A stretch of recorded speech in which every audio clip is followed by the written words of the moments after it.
pas l'exception, qu'on se souvienne de son échange avec Benjamin Constant sur le mensonge. Il était impossible au philosophe allemand d'imaginer qu'on introduise une faille psychologique ou circonstancielle dans son impératif éthique. Alors, je voulais vous questionner sur plusieurs points. Le premier, c'est sur la langue. Je trouve que vous avez Vous dites que l'attaque, pour un sujet comme pour le corps social, porte d'abord sur la langue, c'est-à-dire sa pervertibilité. Vous écrivez « La génération qui vient n'aura pas eu l'expérience d'un autre langage que celui de la technique, ou presque. Appauvrissement, prêt à penser, liquidité des affects traduits dans une langue de plus en plus pauvre. Comment un individu peut être gouvernable, quand bien même il aurait résisté à l'aliénation et à la bêtise de la servitude volontaire, si la langue dont il use est pervertie? Que faire alors de l'ordre symbolique, s'il n'est plus un soutien? » Alors, ça m'a rappelé aussi, je cite juste un peu entre parenthèses, mais Steiner faisait une critique de Freud en soulignant que, donc, il critiquait la psychanalyse par cet angle-là, un autre, mais qui me semble rejoindre. Il disait que Freud avait des passions incroyablement cultivées.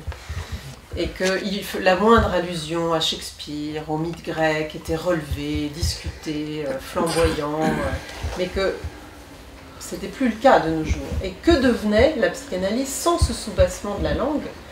Et on ne pensait pas assez la métamorphose même de la langue, puisque c'était une cure par la parole. Et quand vous questionnez cette pervertibilité de la langue, on peut se demander, en effet, aujourd'hui, que quand la langue en vient à être détournée dans ce qu'elle nomme, puisque c'est ce qui se passe aujourd'hui, on nomme les choses d'exactement leur contraire. Hein, on appelle, je donne un exemple idiot, mais on appelle Pôle emploi ce qui s'occupe du chômage. Mais quand ça se répète constamment tous les jours, au niveau social et individuel, ça finit par faire déserter ce qui porte, ce qui nous fait nommer le monde. Et voilà, donc comment faire? Alors, mon deuxième angle, ce serait la suradaptation. Vous dites, alors vous posez cette question très très forte de la concordance des temps et du retour du refoulé, et celui de la répétition, et pas seulement à des échelles individuelles. Et là, je trouve que vous vous attaquez à une question qui est laissée trop en jachère dans la psychanalyse, à savoir l'inconscient collectif. Comment est-ce qu'on peut relier ensemble la question du singulier et du collectif, notamment dans cette affaire de répétition. Vous dites comment parvenir à vivre ensemble quand craque le vernis de civilisation, que la violence se déchaîne. Pourquoi l'histoire se répète-t-elle? Vous dites encore, agir, c'est penser la catastrophe en tant que répétition d'un trauma propre, peut-être, au caractère ingouvernable de l'individu libéral, fabriqué par un art de gouverner qui laisse en jachère le sens et la consistance du politique. À ce sujet ingouvernable, néolibéral, vous dites, il est demandé de se suradapter. Vous mettez l'hypothèse que le déclin de la psychanalyse dont vous venez de parler tout à l'heure a commencé quand elle a commencé à s'adapter aux conditions de sa disparition. Et qu'en même temps, cette suradaptation est de plus en plus nécessaire dans un moment où la contrainte sociale, sous couvert d'aider les individus, les réduit à néant dans les objectifs. Alors, vous avez un éclairage du traumatisme que je trouve très fort. Vous dites que ce qui produit le traumatisme, c'est une situation à laquelle le sujet n'est pas préparé, pas suffisamment en tout cas, et qui déborde les capacités du psychisme à parer à l'excitation. C'est-à-dire que vous faites une différence, alors Conrad Stein l'avait déjà esquissé, mais qui me semble très importante, entre le moment d'un traumatisme qui est lié à un accident, à un événement, et les conditions justement de son apparition pour un sujet, et qui vient de l'impréparation totale face à ce qui arrive. On n'était pas préparé, d'aucune façon, et donc le sujet se trouve dans l'effroi et vous dites justement que ça se différencie de l'angoisse, parce que l'effroi ne permet plus ni de penser ni d'agir, il saisit le sujet, il l'exile en quelque sorte hors de lui-même dans le trauma. Mais, dites-vous, et là il y a un lien donc avec le néolibéralisme, il dit le psychisme, qui doit quand même surmonter ce trauma, se met en position d'automate, s'adapte pour survivre, et alors la subjectivité disparaît au profit de l'appareil adaptatif. Cette idée de l'appareil adaptatif, je la trouve extrêmement forte, d'autant plus que vous ajoutez ceci, je vous cite, « En compensation de cette annihilation subjective par laquelle se satisfont les pulsions destructrices, les individus se voient offrir des occasions d'imposer aux autres, boucs émissaires et victimes sacrificielles, la terreur qu'ils imposent à eux-mêmes. Une dynamique infernale se déploie, l'adaptation forcée à une réalité totalitaire contraint les individus à une soumission sans créativité, les conduisant au déchaînement des forces de mort. » C'est-à-dire que ça crée une chaîne. Cet effet post-traumatique ne se limite pas à ce qui arrive à un individu, mais provoque une chaîne. Et la question étant s'adapter ou mourir. Enfin, si on la dramatise un peu. Et à ce niveau-là, d'ailleurs, je trouve que vous donnez un éclairage très beau de ce qui peut se passer pour le mieux dans une analyse par rapport à ça, quand vous dites que le transfert ne relève pas seulement de l'automatisme de répétition, puisqu'on dit qu'en fait le transfert dans une cure vient répéter quand même les conditions du trauma pour les déplacer, pour permettre une réparation. Mais c'est aussi une création, c'est-à-dire une rencontre placée sous les auspices de l'amour et de l'imprévu. Et je trouve que mettre ensemble l'imprévu et l'adaptabilité est aussi très, très saisissant pour la pensée. Alors, un dernier point que je voudrais soulever aussi, enfin il y en a d'autres mais on pourra y revenir, c'est la question de la répétition et de la dette. Donc une autre articulation que vous faites entre répétition et dette. Vous rappelez que la contrainte de la pensée à l'endroit de la répétition se voit comparée par Freud à une dette. Le sujet se trouve endetté de son passé, sans pouvoir s'en acquitter une fois pour toutes, ce qui le condamne à y revenir sans cesse. Et alors, on peut aller chercher à liquider les dettes, à en comprendre les rouages, mais aussi on peut préférer ne rien en savoir. Alors là, je trouve qu'il y a que vous abordez la question du temps et de la mémoire de manière vraiment passionnante. Vous dites donc que les nouvelles technologies modifient notre rapport au temps et à la mémoire, tendant à réduire la communication à l'information, la valeur de révélation de la parole au clic de la connexion. L'habitus de la modernité liquide, vous reprenez le terme de Zygmunt Bauman, est paradoxal et en ce sens traumatique, puisqu'il exige des individus un changement continu des règles, cette adaptation dont nous parlions, en même temps qu'il prescrit une individualité propre à chacun. Cette instantanéité du temps réel transforme le village global en reconstitution permanente, en proie aux dislocations et aux recompositions. Alors, je voulais faire là un lien avec le dernier livre de Sloterdijk aussi, où il parle de la... Il dit au fond que sur la question de la dette, jusqu'à maintenant, on pensait politiquement et socialement, et peut-être individuellement, c'est la question que je vais vous poser, on pensait quand même un jour régler la dette, c'est-à-dire un jour on allait payer les dettes. Et certes, les héritiers étaient de plus en plus lourdement endettés de ce que leurs aînés leur distribuaient et leur laissaient comme dette, mais il y aurait un jour un paiement de la dette. Et il dit aujourd'hui, non, c'est fini. On sait que jamais les dettes ne seront payées, et on est dans une sorte de surenchère permanente et de promesses dont on le sait qu'elles ne seront jamais tenues.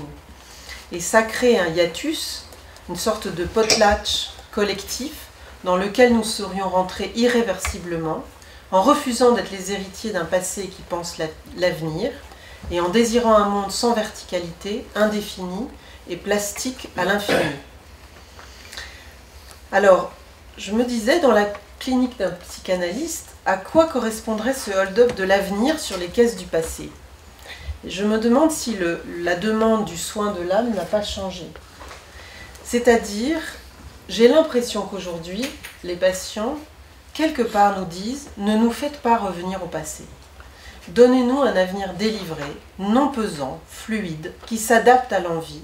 Permettez-nous d'oublier. » D'une certaine manière, ils nous demandent de faire office, j'exagère un peu, du cloud pour Google, à savoir, on dépose chez vous notre angoisse, notre souffrance, chargez-vous-en et laissez-nous repartir de chez vous léger.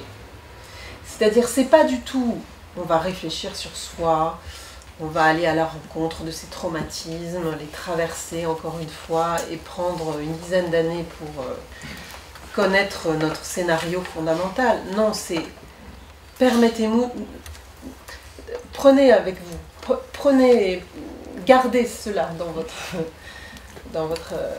votre espace, dans votre écoute et permettez-nous d'être un peu plus délivrés. Donc voilà, c'est une hypothèse que je voulais vous soumettre.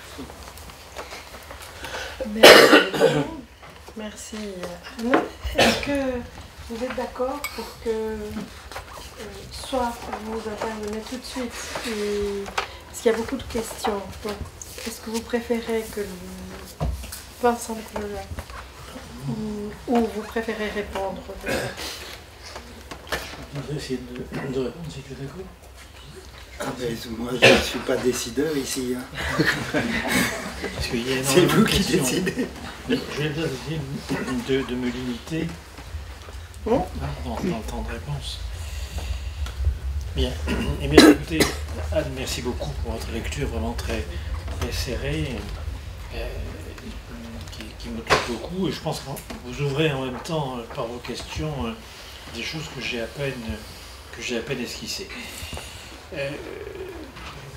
Notamment les dernières. C'est à peine. Mais peut-être, puisque Vincent a bien voulu mentionner ça, c'est là-bas. Je vais attendre de répondre. Non, parce qu'il y a énormément de choses, c'est pour ça, tu as compris. Bon, mais au passage, justement, ça. C'est comme la dette, vous n'allez pas répondre à tout. Non. Alors, je commence par la dette. Moi, ma position concernant la dette, c'est la position de l'anthropologue économiste qui publie chez le même éditeur que moi, c'est un excellent éditeur, un lien qui libère, bien sûr. C'est David Graeber, qui a fait une histoire de la dette qui est tout à fait fantastique, et qui dit qu'un monde où la dette, alors il reprend tous les auteurs, là on n'a pas le temps, philosophes, etc., un monde où la dette n'existerait pas est un monde mort, un monde où il n'y aurait pas d'échange. Et ici, au passage, d'ailleurs, Rabelais, je ne sais plus quel est le personnage de Rabelais qui s'endette sans arrêt, et à un moment donné, je crois que c'est Pandré qui lui propose de payer ses dettes. Il dit surtout pas, parce que si tu payes mes dettes, je n'aurai plus d'amis, je n'aurai plus de relations, et ça ne sera plus possible. Donc, sur l'histoire de la dette, je crois qu'il est complètement fou. Il n'y a que des économistes pour avoir une telle idée, ou des psychologues pour aller vite, ou des psychanalystes. Il est complètement fou de penser qu'on puisse payer sa dette. On s'en acquitte sans cesse, puisqu'il y a une dette anthropologique, pourrait-on dire, dès le départ, qu'on pourrait reprendre aussi bien par la philosophie bouddhique que, si vous voulez, par la psychanalyse, mais là je ne vais pas. Je veux dire, on ne peut jamais s'acquitter de. C'est-à-dire qu'on ne peut jamais. D'ailleurs, j'avais un texte qui s'appelait S'acquitter, qui est sur l'étymologie même, c'est quitter. C'est-à-dire on ne peut jamais être quitte. Sinon, il n'y a plus de relation. Il n'y a plus rien. Donc, ne parlons même pas de ce scandale des intérêts cumulés des dettes entre États, c'est encore une autre histoire, ça. Mais bien sûr qu'on ne payera pas la dette, on ne payera pas. C'est une négociation, c'est une transaction. Donc si vous voulez, sinon on va tomber dans une espèce de chosification qui, à mon avis, ne correspond pas du tout, si vous voulez, à ce qu'il en est, ni psychologiquement, ni socialement, ni politiquement. C'est une autre question. Alors, peut-être, tout de suite, pour ne pas être trop long, oui, je crois qu'il y a, et du coup ça me permet de réagir concernant la question du transfert de concepts, je crois qu'il y a une vieille, chez moi, préoccupation concernant la langue, le langage de la parole. J'ai fait mes 2 thèses, la première sur validiser des critères linguistiques en psychologie clinique, c'est un peu hard. C'était une analyse en cluster du matériel verbal, c'était vraiment l'époque où je m'amusais donc avec des trucs très objectivants. Et la deuxième grande thèse, comme on disait à l'époque, la thèse d'État, qui était sur l'acte de parole, où j'avais été très influencé là par Winnicott. Et ensuite, me disait, Roland, il y a quelque chose qui vous passionne dans le langage et la parole, c'est une évidence. Bon, alors je crois que je n'ai pas arrêté de tourner pendant des décennies autour donc, de cette question, et je vois que vous êtes aussi très sensible à cette dimension. Alors, déjà, si on veut poser les questions, si vous voulez, pour aller vite, du sujet comme agent collectif, ou la question de l'inconscient collectif, mais là, ça mériterait qu'on en débatte, parce que, moi, je dirais simplement, c'est que nous sommes dans une société, qu'une société, ce qu'elle offre aussi, c'est une langue. Ce qu'elle offre, c'est des mots. Mais même très concrètement, quand vous recevez des patients, les mots que vous allez entendre ne vont pas rester sans effet sur vous, et donc, par conséquent, ils vont quelque part déterminer, même en tant que reste diurne, pas en tant que désir inconscient, mais en tant que reste diurne, comme disait Freud, c'est-à-dire les matériaux de la veille, ils vont déterminer, si vous voulez, l'histoire de la nuit que vous allez vous raconter.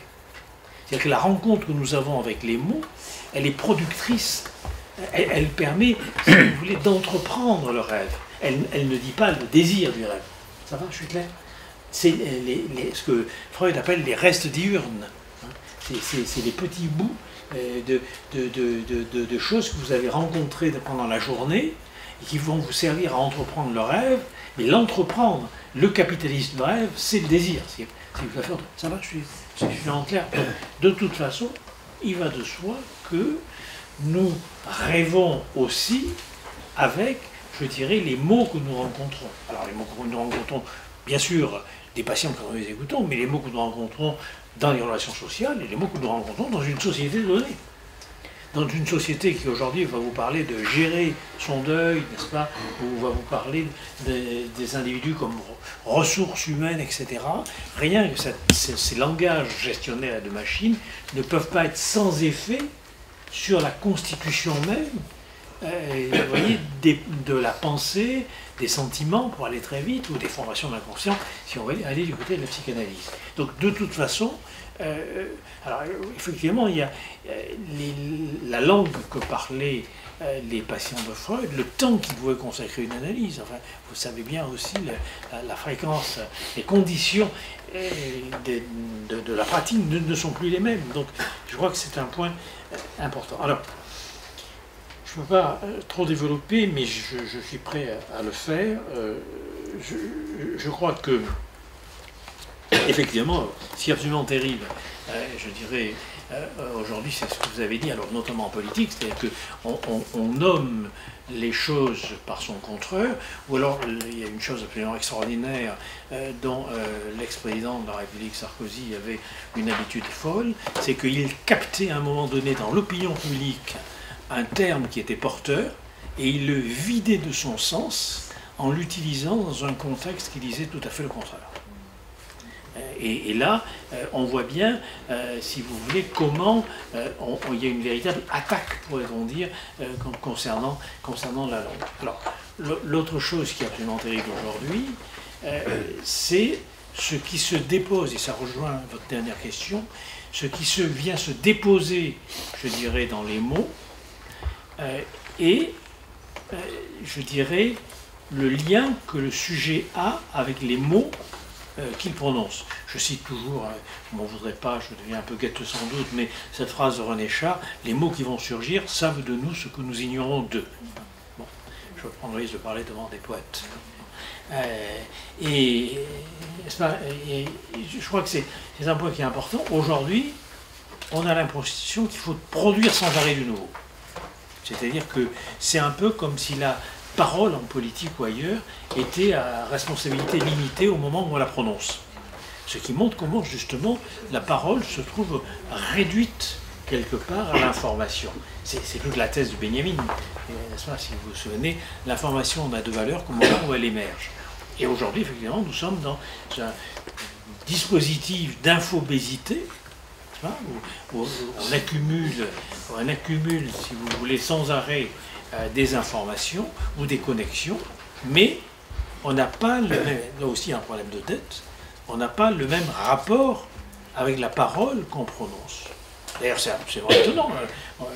Quelqu'un dit quelque chose en politique, et puis le lendemain il dit tout à fait l'inverse, c'est pas important, ou bien il promet quelque chose avant la campagne électorale, et puis ensuite, après avoir été élu, il dit tout à fait le contraire ou agit comme... On s'en fout. Enfin, il y a quelque chose qui est complètement fou. On sait bien, par exemple, l'invasion américaine de l'Irak reposée sur de grossiers mensonges, mais c'est sans importance. On a oublié qu'il y a eu le Watergate, etc., où en gros, ne pas tenir sa parole, c'est ne pas être tenu par elle, et donc c'est être soumis aux caprices et perdre le rapport à la loi. Et bien ça, aujourd'hui, dans le régime politique comme dans le régime subjectif, pour aller vite, c'est comme si, si vous voulez, quelque chose avait changé. Quelque chose qui a changé, qui produit du chaos. Le chaos, c'est pas seulement le chaos géopolitique des régions du monde qu'on a participé à détruire. Le chaos, c'est aussi à partir du moment... Regardez, on va être très simple. Hein, on va être très simple. Si un gamin, dans son éducation, n'est plus à même de percevoir que les mots que vous prononcez ont la consistance des actes que vous accomplissez après, il est paumé. C'est-à-dire qu'il est dans le caprice du grand hôte, comme diraient les lacaniens. Et ça le rend complètement givré ou insupportable. Insupportable dans le meilleur des cas, givré dans le pire. Bon, vous voyez. Or aujourd'hui, nous sommes un peu dans cette situation, politiquement. C'est-à-dire que c'est un peu comme si les mots n'avaient de valeur qu'au moment où on les prononce par les effets de séduction qu'ils produisent. Et donc, c'est comme s'il n'y avait pas d'engagement. Et ça, c'est quelque chose hors du cœur. Bon, j'avance. Ah non. Alors, je croyais que vous alliez me reprocher mon temps. Mais... Alors, voilà, bon, donc je ne vais pas développer plus, mais je suis prêt à développer plus, bien sûr, ce point. Alors, je crois effectivement qu'il y a un lien fondamental, alors ça on le doit à Foucault, à Arendt, et puis avant à Aristote. Je cite Arendt en premier, au moment où elle est injustement critiquée, enfin de mon point de vue en tout cas. C'est-à-dire que le gouvernement de soi, alors Socrate aussi, le gouvernement de soi est inséparable du gouvernement des autres. Je pourrais dire la chose très simplement, c'est que la forme de gouvernement politique dans lequel on se trouve à un moment donné dans une société donnée prescrit d'une certaine manière une ascèse pour que le sujet humain se gouverne d'une certaine manière. Donc, il y a là quelque chose qui est consubstantiel, à mon avis, qu'on ne peut pas donc dissocier. Et Anne, je ne crois pas être très sévère quand je parle de normalisation, parce que si vous prenez le thème, d'ailleurs Foucault le remarque, prenez le terme de normal ou d'anormal, Foucault dit qu'il y a une extension linguistique de ce terme au XIXe. C'est-à-dire que c'est au XIXe où les mots normaux, anormaux, normalisation flambent. Il a une phrase, j'ai oublié laquelle exactement, mais il dit quelque chose comme l'Allemagne normalisait ses canons et ses médecins, et la France normalisait ses enseignants, un truc comme ça. Bon, peu importe, mais il montre bien en gros que la normalisation, l'usage du mot révèle une installation des choses, c'est des dispositifs de normalisation. Si vous prenez les travaux d'Alain Corbin, par exemple, sur la manière dont les emplois du temps sont normalisés, comment dire, la manière dont on va prescrire des emplois du temps aux domestiques, aux ouvriers, etc., c'est le 19e. C'est le 19e. Donc vous voyez, il y a quelque chose qui est là, donc extrêmement important. Et alors aujourd'hui, je n'ai pas parlé, je ne vais plus commencer là-dessus, quand vous prenez la façon, je ne vais pas prendre l'exemple, l'expérience pilote de Londres, parce que ça serait long, mais j'adore cette expérience, vous savez, du bracelet électronique qu'on pose aux gens qui ont un peu picolé le vendredi soir, et je prends autre chose de plus récent.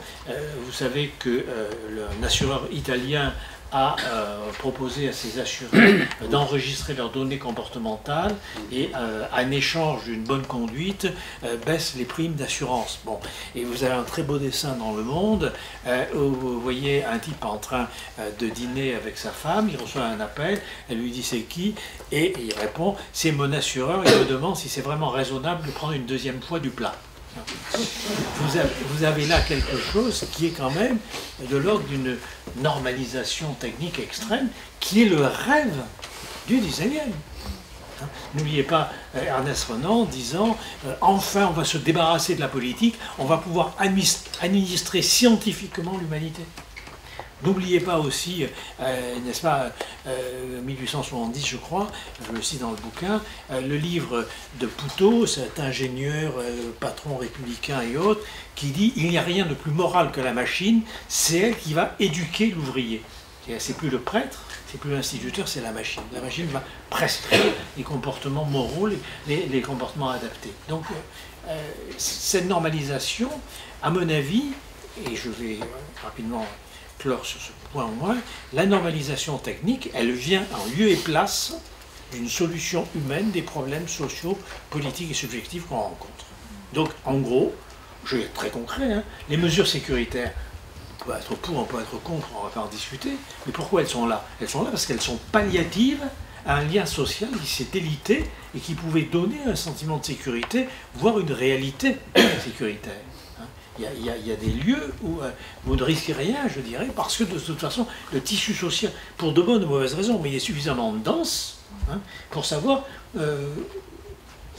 tout ce qui se passe dans un village, tout ce qui se passe à un endroit.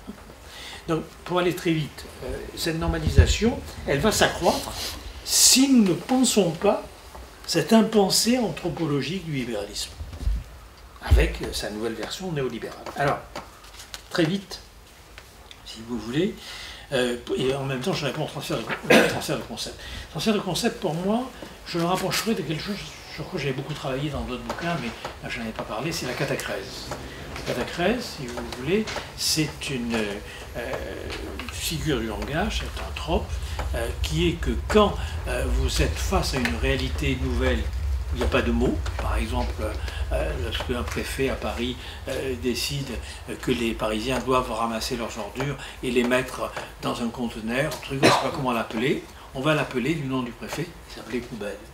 C'est-à-dire que par un effet catachrétique, en quelque sorte, on va détourner un mot et lui donner un nouveau sens. De la même manière, c'est classique ce que je vous dis, c'est pas génial, c'est dans tous les bouquins de rhétorique et de stylistique, mais lorsque on a construit les avions, on ne savait pas comment appeler les parties latérales de l'avion, on les a appelées les ailes de l'avion par analogie aux ailes des oiseaux. C'est-à-dire qu'en gros, si vous voulez, nous sommes en permanence, ça c'est intéressant pour nous, c'est intéressant par rapport à la création, c'est intéressant par rapport à la politique, et c'est intéressant par rapport à la psychanalyse. C'est-à-dire que nous sommes en permanence, et là, il y a la question de la tête, à devoir inventer avec d'anciens mots de nouveaux sens pour dire des réalités nouvelles.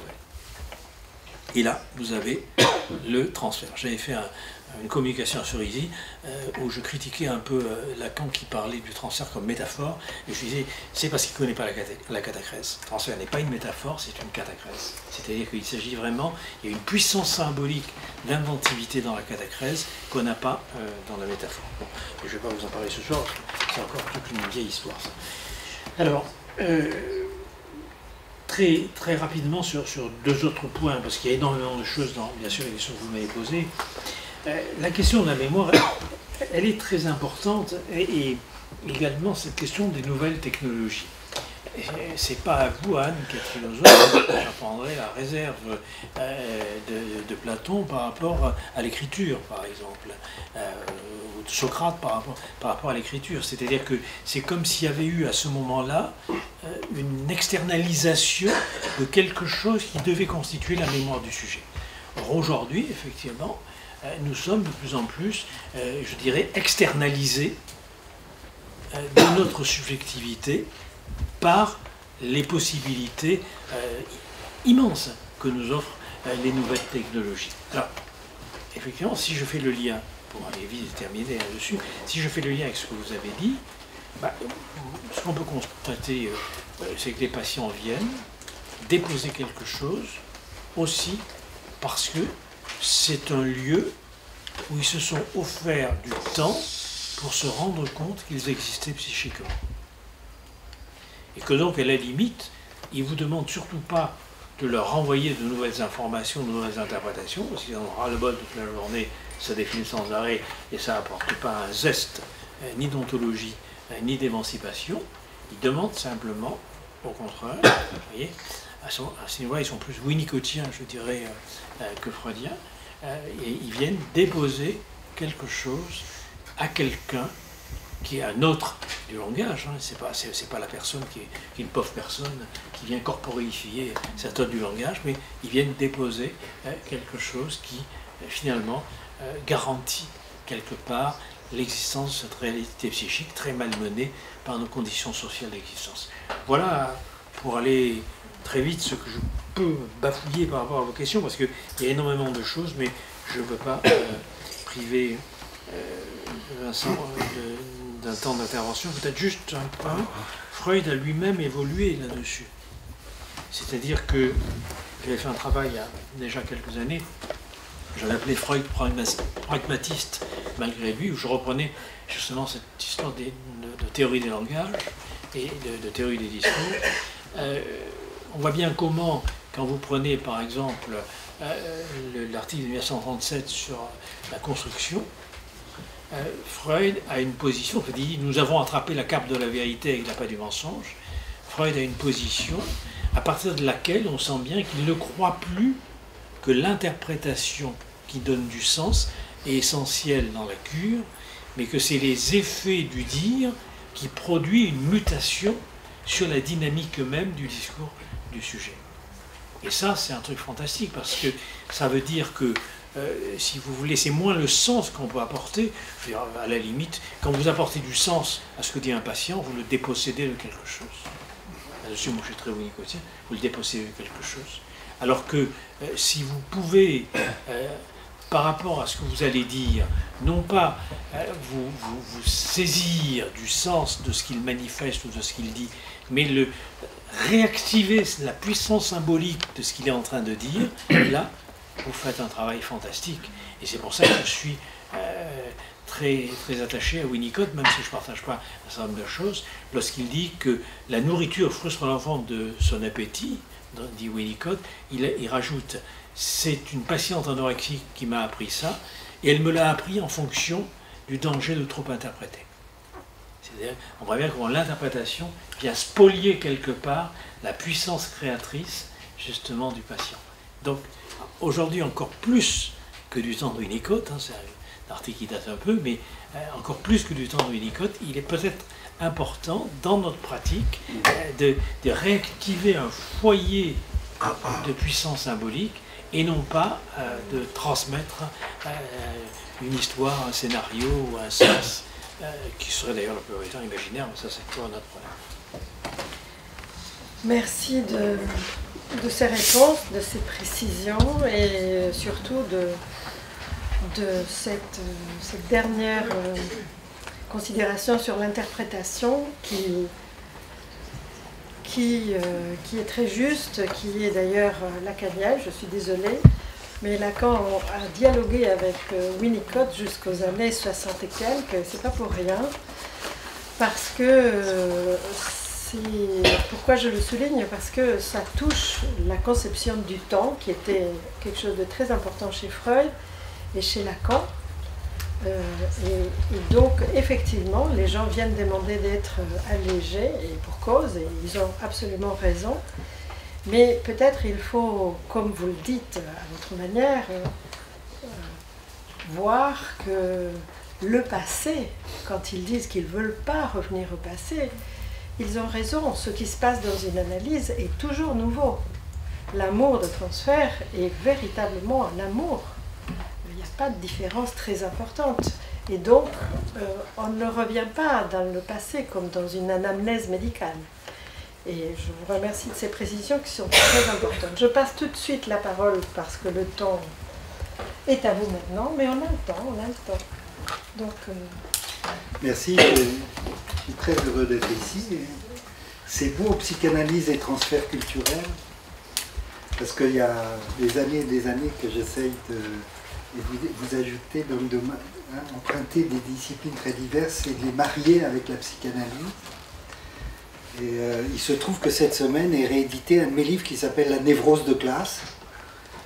Ça, c'était vraiment un transfert culturel, je crois, et avec ces deux concepts qui paraissent un peu désuets aujourd'hui, névrose et classe, est-ce que ça existe encore, etc., mais qui était cette tentative, effectivement, de faire un lien sur la genèse sociale des conflits psychiques et de faire un lien entre les changements de position sociale, les changements de classe sociale, et ce que ça pouvait produire en termes de difficulté à vivre, de conflits d'identité, de loyauté, de honte, de culpabilité. J'ai beaucoup travaillé sur Annie Ernaux, vous la connaissez sans doute. Et c'est un honneur, un grand plaisir pour moi d'être là et de discuter avec Roland, parce que Roland est un... Je retrouve là ce goût de l'indiscipline, de traverser des référents théoriques qui viennent d'horizons très divers. Un psychanalyste durkheimien. Vous imaginez ça? Quel bonheur pour un sociologue. Et même qui fait référence à Tarde et à Bourdieu, parce que moi, dans les travaux que je faisais, j'étais entre Freud, Bourdieu et Sartre. Et je retrouve chez Roland à la fois cette liberté de penser, et je voudrais insister parce que dans une époque où les replis disciplinaires plus les dispositifs d'évaluation obligent absolument à s'inscrire dans une discipline très stricte, etc., c'est absolument de l'oxygène nécessaire pour penser la complexité des enjeux du monde d'aujourd'hui. Et dans le livre de Roland, il y a vraiment à la fois des bonheurs d'écriture pour nommer, et en même temps qui renvoie à... J'étais frappé en le lisant à une pensée qui en permanence ouvre de nouvelles portes et s'approfondit au fur et à mesure. Alors je ne vais pas faire comme Anne, c'est-à-dire commenter le contenu, mais dire plutôt quelques échos qui me paraissent, que j'ai eu envie de retenir par rapport à la lecture de ce livre, quelques idées fortes. Il commence, il y a toute une réflexion qu'il y a aussi dans son interview qui est très très belle du Point, hein, où il reprend Stefan Zweig sur la question du pacte d'humanité nécessaire à refonder aujourd'hui. Et là il est assez sartrien versus Simone de Beauvoir. On ne naît pas humain, on le devient.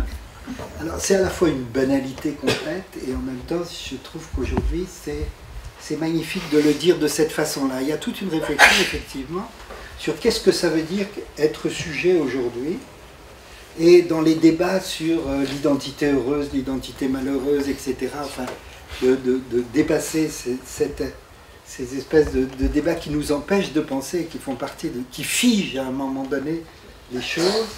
Et donc d'être dans une... J'y reviendrai sur la question de penser en termes de processus et d'historicité, et je trouve qu'Anne a dit des choses très très belles là-dessus, et qui nous renvoie à la question, comment le sujet aujourd'hui, pris dans ces multiples impasses dans lesquelles il est, peut produire du sens, et est-ce que l'histoire a un sens. et par rapport au grand récit, la crise des grands récits, de Jean-François Lyotard, etc., qu'est-ce qui aujourd'hui peut permettre qu'on soit des intellectuels ou des jeunes des cités, hein, à penser le sens. Alors on connaît la réponse, hein, oui, le sens, c'est le sens que les hommes donnent à cette histoire, et on voit bien la référence au siècle des Lumières derrière, et où l'important, la belle phrase de Sartre, l'important n'est pas ce qu'on fait de l'homme, mais ce qu'il fait de ce qu'on a fait de lui.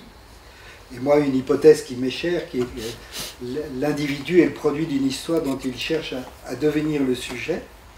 Et donc la question, hein, je crois, qui est au cœur de la réflexion de Roland, c'est qu'est-ce qui fait sens. Alors, il a repris par exemple hein, la question de la mémoire, la question de la subjectivité. Bon, il le traite de plusieurs entrées, hein, et il montre qu'un des problèmes qui se pose, c'est effectivement, hein, Jean-François Lyotard disait la vie va dans tous les sens, ou alors d'autres,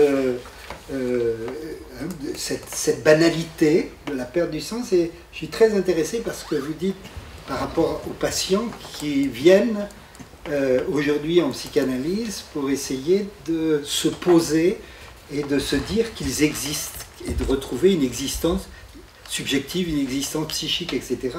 Et l'importance qu'il y ait des lieux comme ça. Et en même temps, c'est un peu inquiétant d'un point de vue sociologique sur le risque que la réponse soit psychologisante, hein, de renvoyer sur le divan et sur cet espace extraordinairement protégé. Mais évidemment, j'y reviendrai, ça renvoie aussi à une question politique sur laquelle il revient. Je rappelle par rapport à Bourdieu, c'est quelque chose qui m'avait choqué et qui fait que je suis devenu un sociologue clinicien et non pas bourdieusien. C'est quand il disait dans les années 67, la malédiction du sociologue, c'est qu'il a affaire à des objets qui parlent. Je dirais, la bénédiction du psychanalyste et du clinicien, qu'il soit sociologue ou autre, c'est qu'il a affaire à des sujets qui parlent. Et que la question des mots et la question du langage, ici, devient centrale. Et là, moi, ça me réjouit hein, de ce que dit Roland à propos de ça, c'est-à-dire, évidemment, qu'est-ce qui fait sens, ça renvoie à la fois cet individu ballotté dans une société liquide, je le cite, nous devenons perméables, fluides, incertains, précaires, éclatés, orphelins d'un lien et d'une source.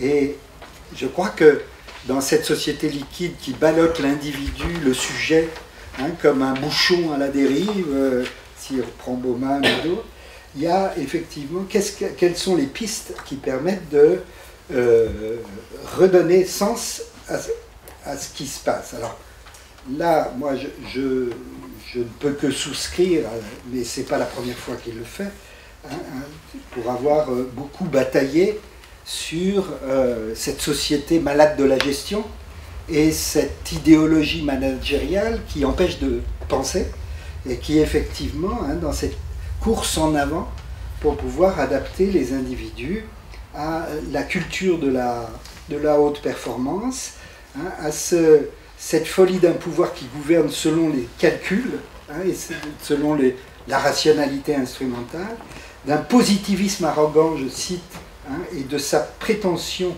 à administrer scientifiquement le vivant et la société.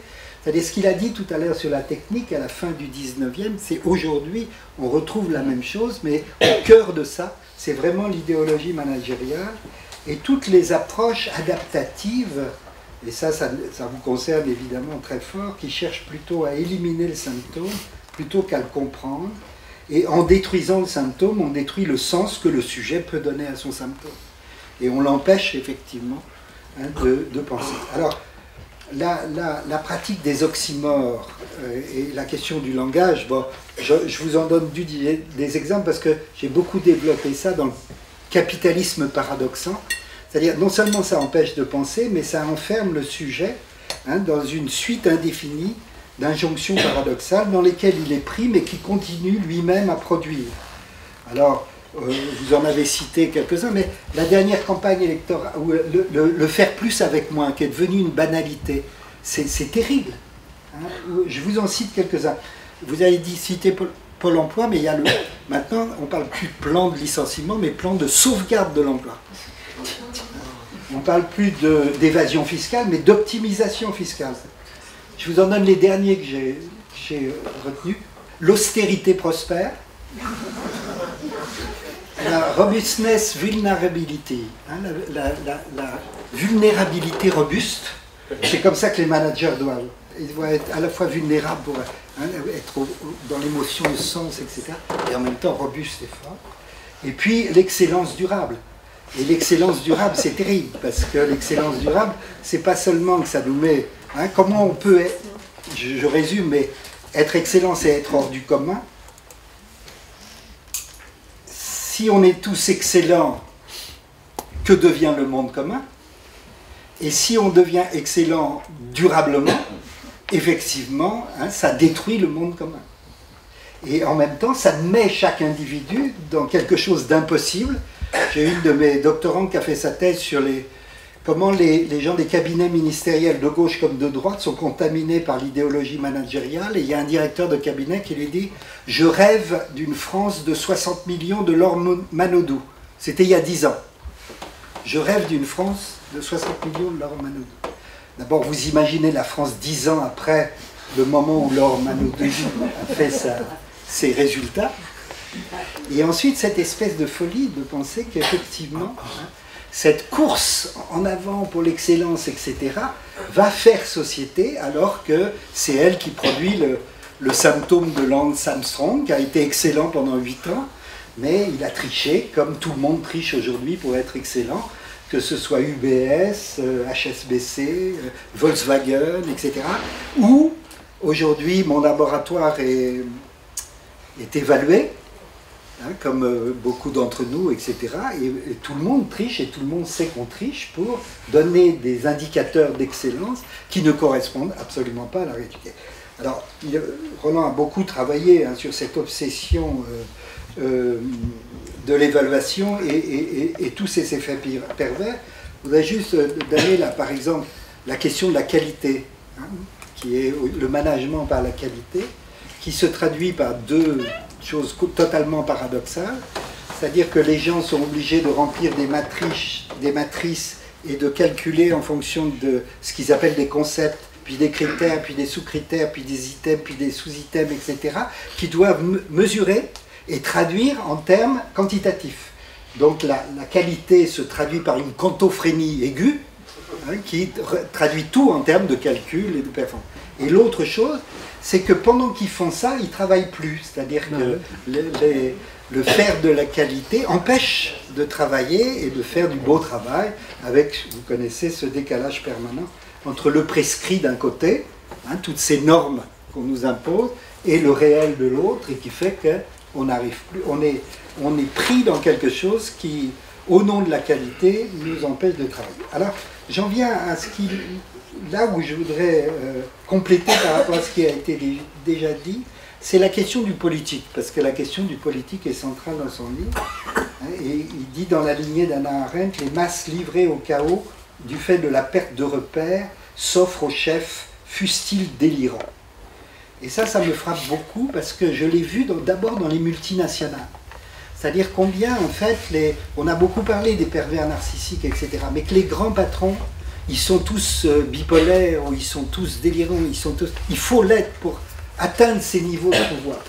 Et je pensais que c'était lié uniquement aux multinationales et à ce monde-là, du privé, de la toute-puissance, globalisée, etc. Et je vois comment, dans le public aujourd'hui, hein, ces phénomènes-là se développent, hein, dans toutes les institutions, et combien le chaos est au cœur des institutions que les uns et les autres nous avons habité, nous avons aimé, nous avons contribué à produire, etc. On en discutait tout à l'heure, ce qui se passe dans les universités, ce qui se passe dans les commissariats de police, ce qui se passe dans les hôpitaux, ce qui se passe dans toutes les institutions publiques qui sont aujourd'hui complètement chaotiques et soumis à des injonctions totalement paradoxales, etc. Et donc, on est dans un des effets de cette crise du chaos, c'est que chaque individu, hein, il y a une contradiction entre les finalités énoncées des institutions, la santé, la sécurité, l'éducation, la recherche, et des modes d'organisation qu'il faut mettre en place qui sont totalement contradictoires avec ces finalités. Hein, c'est le flic qui, à un moment donné, alors qu'on est en pleine insécurité, qu'il faudrait qu'il aille dans les cités, etc., doit faire ses chiffres pour avoir ses quotas de nombre de contraventions, etc., et qui est détourné complètement de son temps. C'est le médecin qui est à la T2A, la tarification à l'activité, etc. Alors là, pourquoi j'insiste là-dessus? Parce que hein, quand il dit, il a beaucoup évoqué hein, combien aujourd'hui la psychologie, et peut-être il évoque à un moment donné la psychanalyse, hein, qui peuvent être utilisées justement comme du côté du comportementalisme et de l'adaptation, hein, et qui va apprendre à gérer, apprendre les individus à gérer les émotions, les affects, leur potentiel, leur capital humain. Hein, c'est l'idéologie des ressources humaines qui s'introduit un peu partout, et un certain nombre les coachs, un certain nombre de boulots participent à ça, parce qu'en même temps c'est un marché, c'est aussi un moyen d'avoir du boulot pour des psychologues, etc.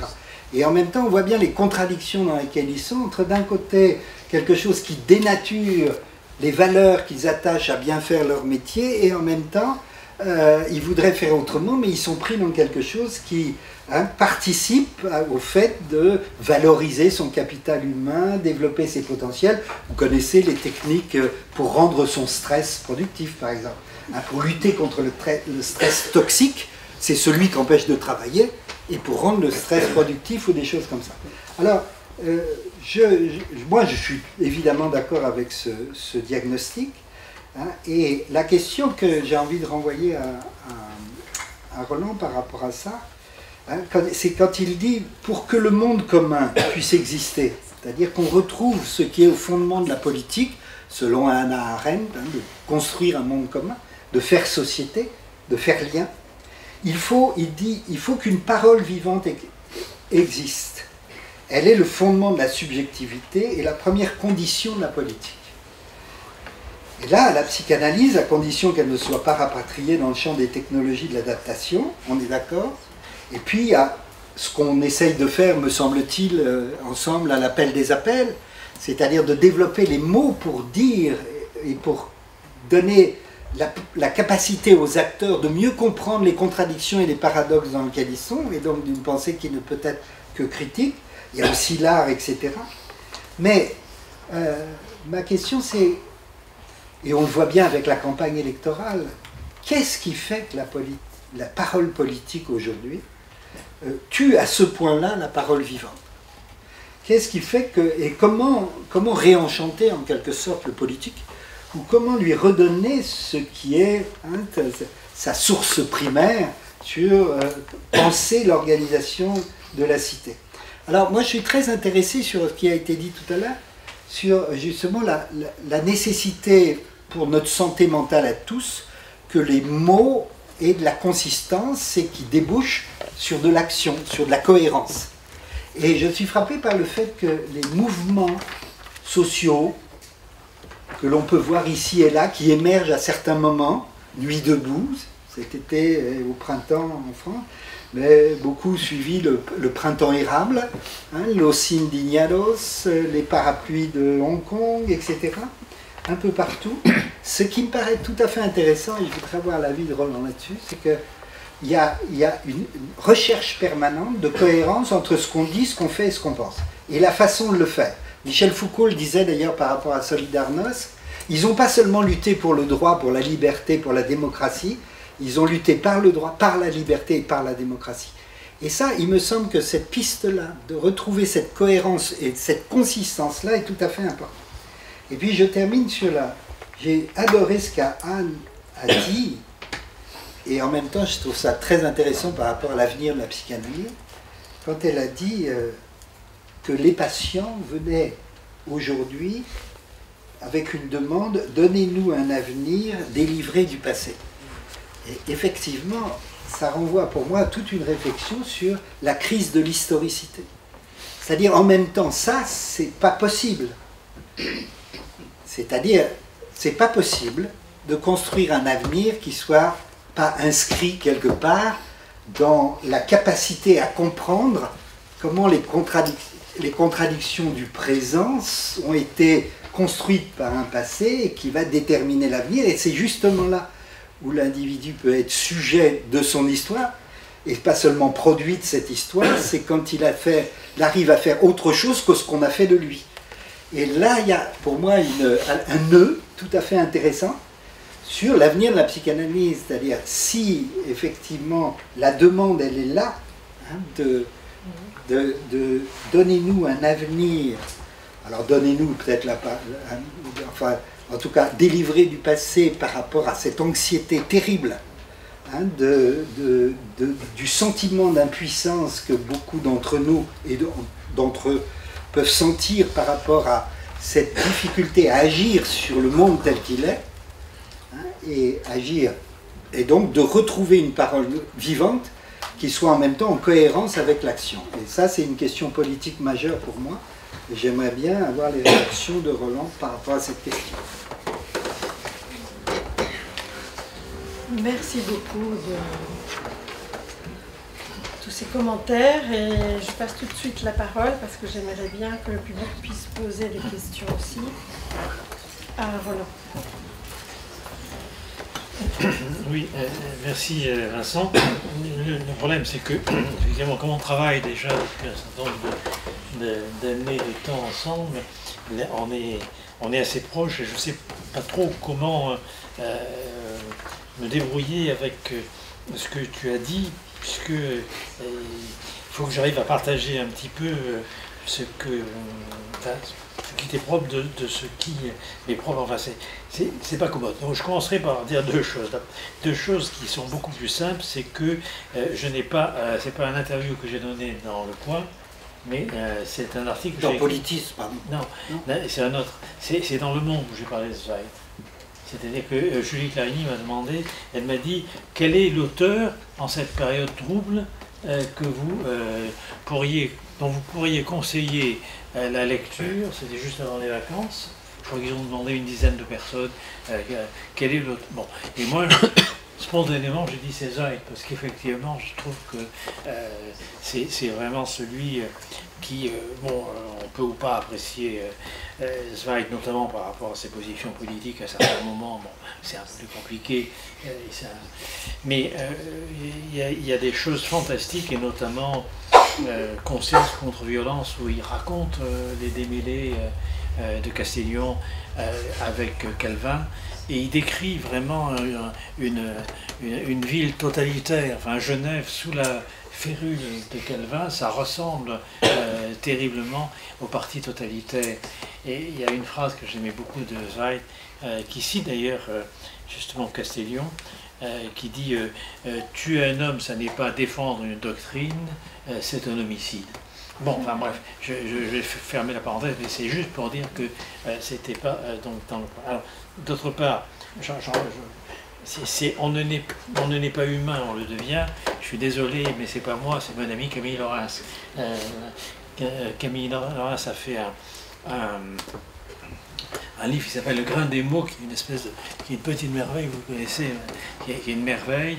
Et il y a elle reprend toute une série de mots. Il y a le mot humanité. Elle parle. Et donc je la cite souvent là-dessus. Bon, ça c'est facile parce que là-dessus je savais ce que je l'ai. Bon, alors sur le reste, on est très proche, donc c'est un peu difficile. C'est pas vraiment de questions si tu veux. Mais en tout cas, ça me permet. Il y a deux points peut-être. Il y a trois points.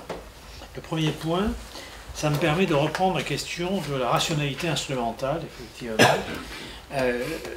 et que nous devons à Max Weber notamment lorsqu'il distingue les différentes formes de rationalité, notamment la rationalité pratique, qui est finalement la raison des affaires, pour aller vite. Comment je me débrouille dans telle situation, qu'est-ce que j'investis, qu'est-ce que ça me rapporte, comment régler les problèmes. Il y a la rationalité formelle, qui est la pensée du droit. Il y a la rationalité substantielle, qui est l'éthique, la religion, les valeurs, pour aller vite. Il y a la rationalité théorique, etc. Et je trouve très important. Enfin, moi, je m'en suis inspiré puisque j'ai proposé un peu la notion de rationalité pratico-formelle en disant que c'était l'hégémonie culturelle de notre temps. C'est-à-dire, effectivement, une espèce de condensé entre la police de la pensée organisée autour de la rationalité des affaires et de la rationalité du droit. C'est-à-dire qu'en gros, du coup, n'est valable que ce qui peut être compté ou que ce qui peut être conforme ou pas conforme. Et du coup, on voit bien comment ça meurtrit les autres formes de rationalité qui sont quand même essentielles comme denrée mentale du vivant. La culture, on profite pour saluer Laurent Chauche et les arts émouvants ce soir, c'est-à-dire comment les autres formes de rationalité sont complètement laissées en déshérence et peuvent être récupérées. Récupérées de manière tout à fait fallacieuse, voire perverse, ce qui se passe aujourd'hui avec ce que j'appelle les théofascismes, qui finalement ont récupéré comme fonds de commerce, la rationalité substantielle. C'est-à-dire que, si vous voulez, et par rapport à ce que tu disais aussi, on voit bien comment l'assignation à résidence académique, par exemple, disciplinaire, est quelque chose de très violent pour une pensée qui ne s'inscrirait pas dans cette rationalité pratico-formelle, qui serait une rationalité théorique ou une rationalité mythique, etc. En gros, la fiction, pour dire autrement, n'a pas bonne presse. La transdisciplinarité n'a pas bonne presse. Donc ça, c'est quelque chose qui est violent, puisque, en gros, c'est produire un type d'humain, c'est-à-dire, c'est fabriquer un type d'humanité. J'aime beaucoup citer Marx, et je le ferai une nouvelle fois, lorsqu'il dit que quand nous produisons des objets ou des services, nous ne produisons pas que des objets et des services, nous produisons en produisant. Et que nous produisons des types d'humanité. Donc il va bien de soi qu'on a beaucoup travaillé, un certain nombre d'entre nous, sur la question de l'évaluation, dont Vincent et bien d'autres, moi et bien d'autres, mais sur la question de l'évaluation, on voit bien que ne compter que ce qui est en gros quantitatif, formel, procédural, c'est produire un type d'humanité, c'est produire un type de sujet humain. À l'hôpital, c'est produire un type de soins, ou de maltraitance d'ailleurs. À l'université, avec les impact factors, c'est produire un type d'universitaire, qui est plutôt d'ailleurs universitaire. C'est pour ça qu'on l'appelle enseignant-chercheur. Le fait, alors par rapport à la langue, que ce soit cet abominable allègre qui est soit notamment à l'origine de ce truc-là, c'est-à-dire où on est passé du statut d'universitaire, qui était le nôtre, au statut d'enseignant-chercheur, c'est pas pareil. L'enseignant-chercheur est défini par des fonctions. On n'est pas affilié, je dirais, à une maison. On est défini par une fonction. Alors Mme Pécresse, elle a fait mieux, elle a défini les enseignants-chercheurs produisants et non produisants. Donc, vous voyez, ça, c'est violent. Je crois qu'on est face aujourd'hui à cette violence symbolique dans notre manière de vivre. Alors, ça, je dis ça rapidement, pour qu'effectivement on puisse ensuite discuter, mais cette rationalité instrumentale arrogante dont on parle, elle est massive et je la trouve très violente. Et de mon point de vue, c'est un peu ce que j'ai développé effectivement, notamment dans l'interview à Politis et un peu dans le bouquin, et ça sera beaucoup développé dans le suivant, c'est que ce que j'appelle le technofascisme produit les théofascismes. C'est-à-dire qu'en gros, ce à quoi nous assistons aujourd'hui, nous les avons fabriqués. Non seulement par une géopolitique arrogante et tout à fait folle, mais nous les avons fabriqués en privilégiant une certaine manière de penser le sujet humain, une certaine manière de penser le vivre ensemble.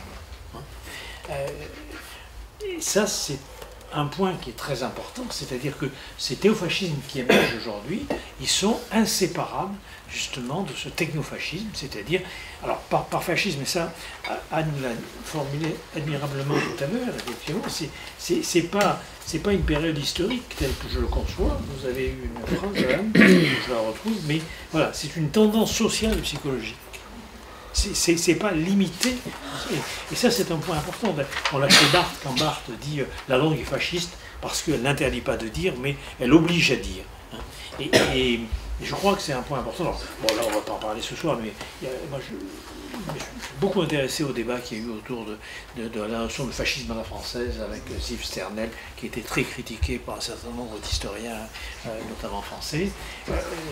Est-ce que le fascisme, avant d'exister en Italie avec Mussolini, ou une forme nazie avec Hitler, il n'était pas présent massivement en France à la fin du 19e? La thèse de Ziv Sternel, c'est oui, c'est un fascisme.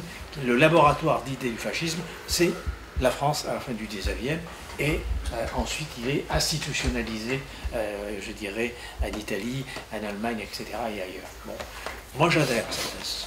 Je suis d'accord avec Ziv, je ne suis pas historien, mais en tout cas, moi j'ai besoin un peu de penser les choses comme ça. C'est un peu ce que j'ai d'ailleurs essayé de vous raconter aussi tout à l'heure, à ma manière, avec mes mots et avec bien sûr ma pratique et mon expérience. Là, l'autre point sur lequel je peux aussi réagir, pour aller très vite également, je ne l'ai pas repris quand on en a parlé tout à l'heure, mais effectivement, je crois que la psychanalyse, elle a commencé à s'accommoder des processus de sa décomposition et de son déclin à partir du moment où elle s'est technicisée.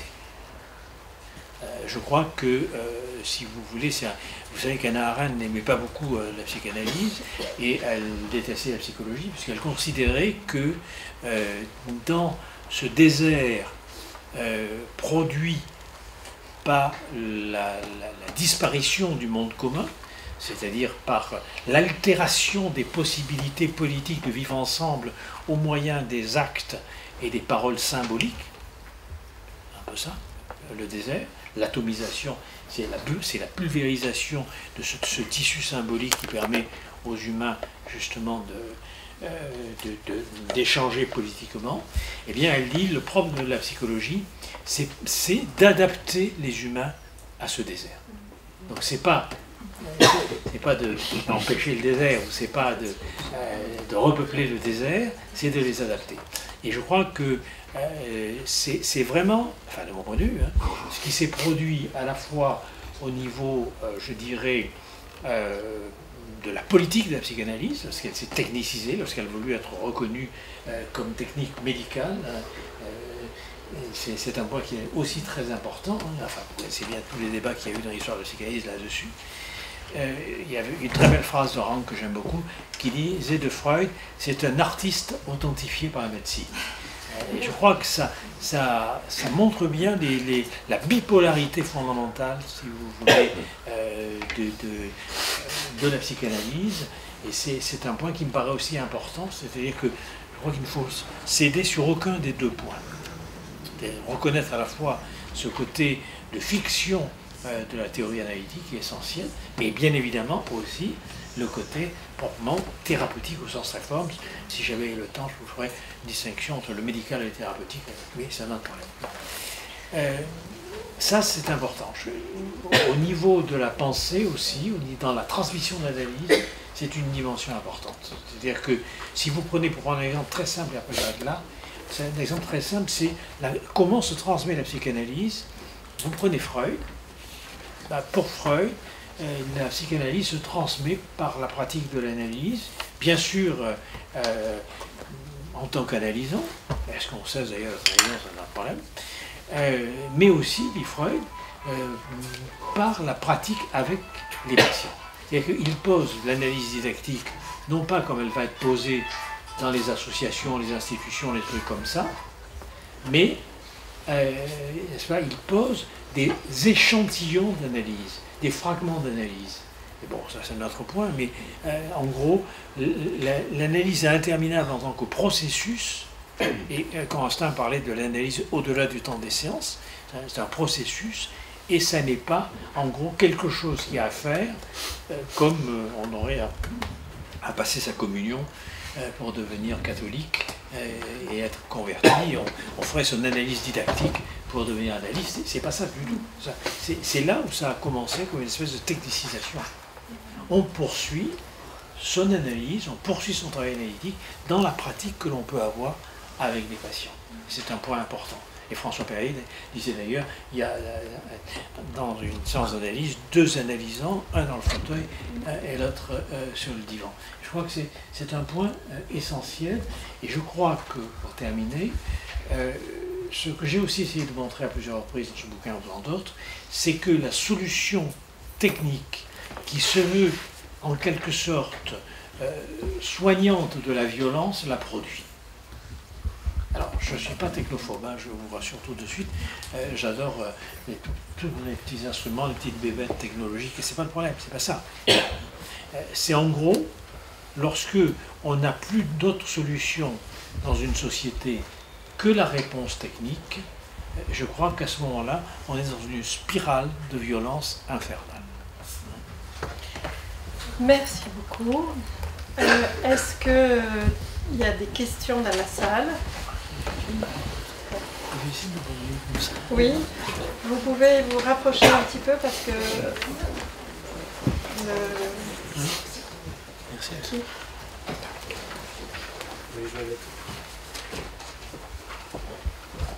Votre nom? Oui, bonjour, je m'appelle Raphaël Krivine. Et je suis freudo-libéral.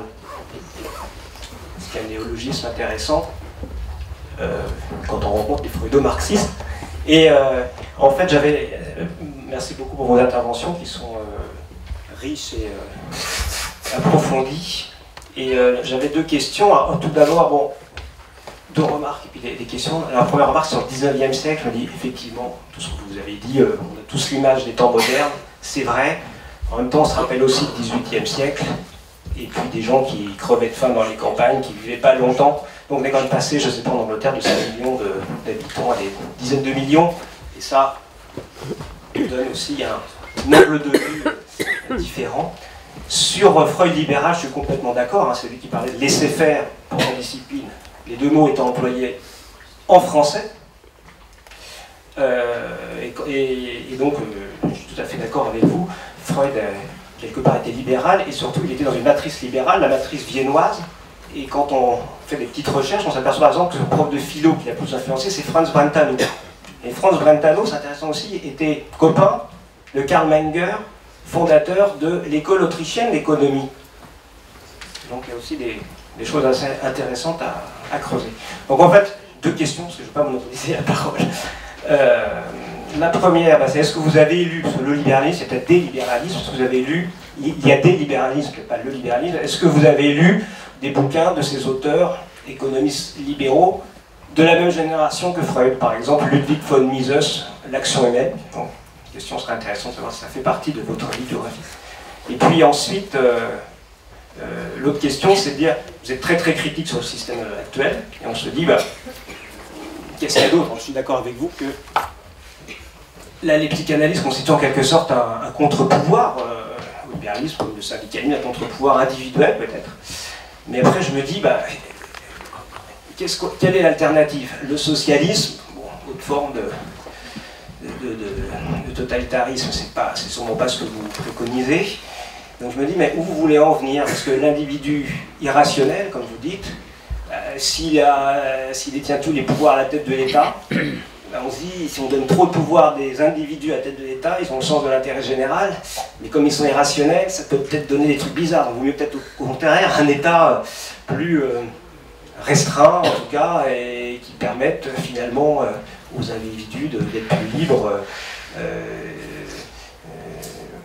Donc voilà un petit peu voilà ma thématique. Merci de votre question. Il y a une autre question, oui. Mais peut-être vous pouvez répondre tout de suite. Oui, là, je peux d'autant plus facilement répondre que, si vous voulez, la question que vous me posez, c'est celle que je vous renverrai. Où vous voulez en venir. C'est-à-dire que, si c'est à dire que vous êtes d'accord avec moi que vous supposez, si j'ai bien compris, freudo-marxiste, c'est un peu plus compliqué. Je suis un peu plus compliqué, hein. C'est ce que Freud a dit à J'avais peu de temps. Oui, c'est vrai. Et vous vous posez comme freudo-libéral, je ne comprends pas très bien. Par contre, ce que je peux vous dire, c'est qu'il y a un livre dont je m'inspire beaucoup, qui est celui que je cite abondamment, qui est celui de Karl Schoch, qui parle de Vienne à cette époque-là, et qui montre notamment que, vous avez raison, Freud a été très influencé par Brentano, Freud a aussi d'ailleurs traduit des auteurs libéraux, comme vous savez, donc, oui, Charville notamment, donc on est tout à fait d'accord. Bon, mais je l'ai dit, hein, j'ai parlé de sa culture, mais il n'empêche que ce qu'il découvre, il le découvre dans une contemporanéité avec Schnitzler, dont il disait qu'il ne voulait pas le rencontrer parce que c'était son double, enfin vous connaissez l'histoire.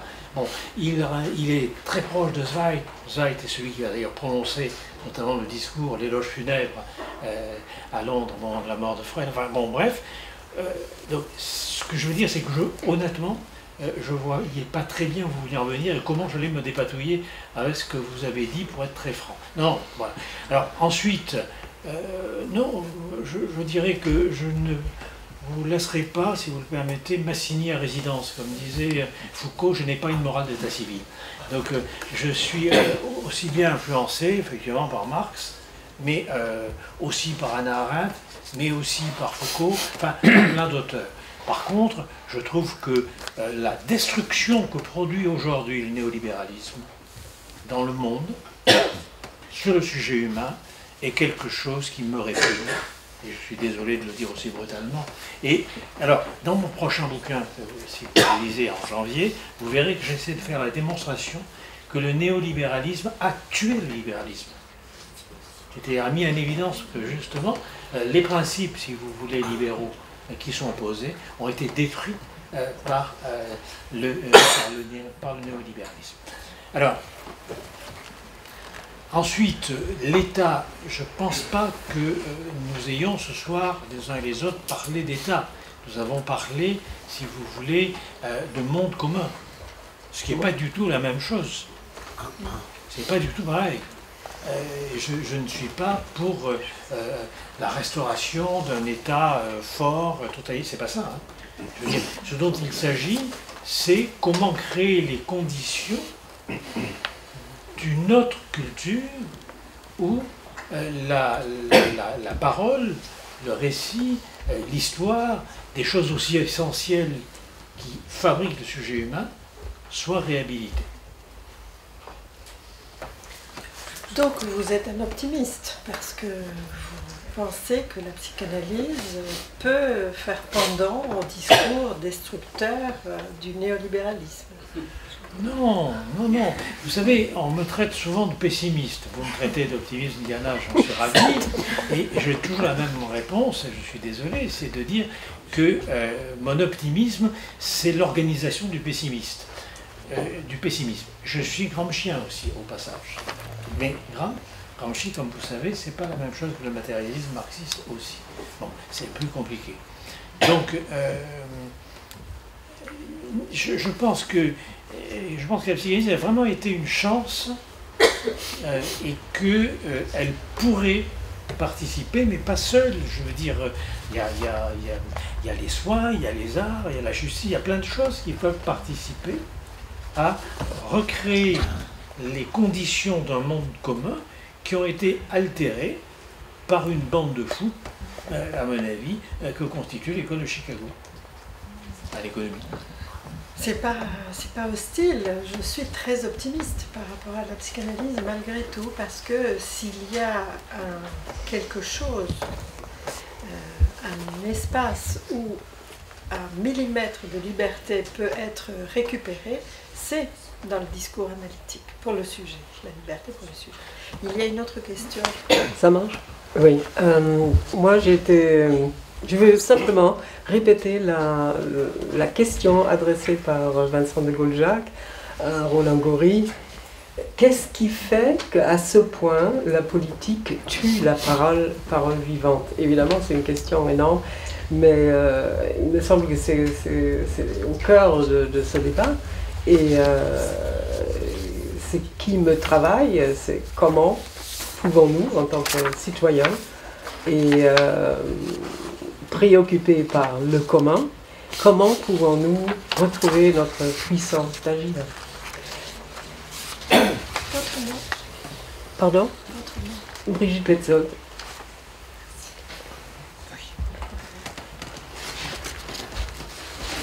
Chère Brigitte,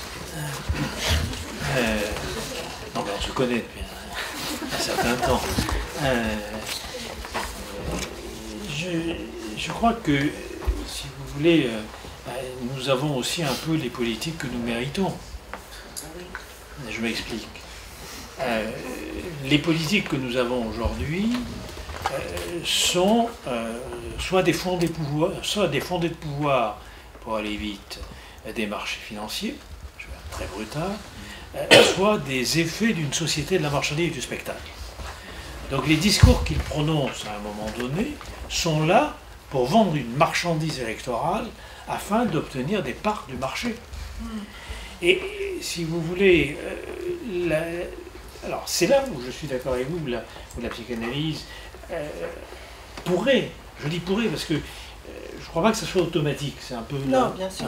Mais pourrait avoir un rôle à jouer, c'est en gros l'engagement du sujet dans une parole qu'il tient parce qu'elle le tient. Et je pense qu'il ne peut y avoir véritablement de politique, si vous voulez, qu'à la condition que la parole politique prononcée, eh bien, elle tient celui qui la prononce. Il reconnaît y tenir parce qu'elle le tient.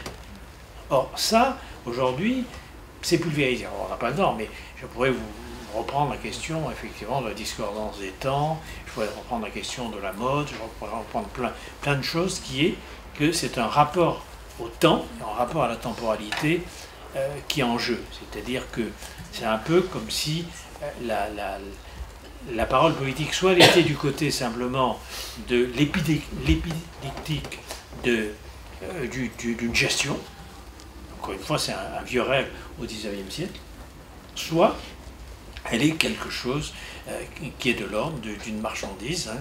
Guy Debord disait très justement que le spectacle est le lieu où la marchandise se contemple elle-même. Et je crois que c'est ça le danger majeur aujourd'hui.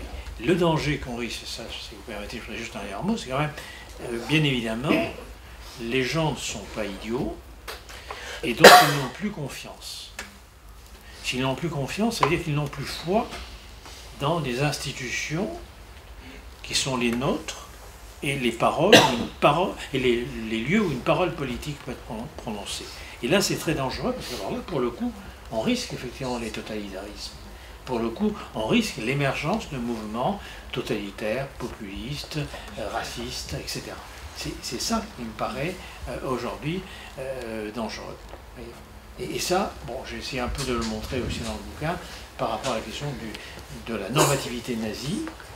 On voit bien qu'elle émerge à un moment où il y a aussi un doute sur la valeur des paroles politiques prononcées. Il ne faut pas oublier, si on prend Barrès, si on prend un certain nombre, si vous voulez, de penseurs de la fin du XIXe siècle, qui passent d'une position de gauche révoltée à une position d'extrême droite nationaliste et raciste, il y a un truc qui ne bouge pas chez eux, c'est de toujours dénoncer une parole bourgeoise qui est hypocrite et qui ne tient pas ce qu'elle dit. Merci beaucoup. Merci d'avoir évoqué le temps. Le réel, c'est le temps et nous n'en avons presque plus. Je remercie beaucoup Roland Gori d'être venu nous parler de son livre et aux deux discutants qui ont bien travaillé, si je puis dire. Je vous rappelle que la prochaine fois, ce ne sera pas le totalitarisme, mais quelque chose qui quand même, faut étudier de près, qui est la position des femmes, ce que la psychanalyse enseigne sur certaines femmes. Et c'est le lundi 7 novembre, à 21h. Ça sera autour de 2 livres et les 2 auteurs seront là. Un, c'est sur Golda Meir, et l'auteur est Dominique Richer, et l'autre, c'est La Mutante, un livre d'une psychanalyste, Marie-Laure Suzini. Dominique Richer, elle est sociologue clinicienne. Et je vous attends nombreux donc le 7. Et encore une fois, merci beaucoup à vous trois.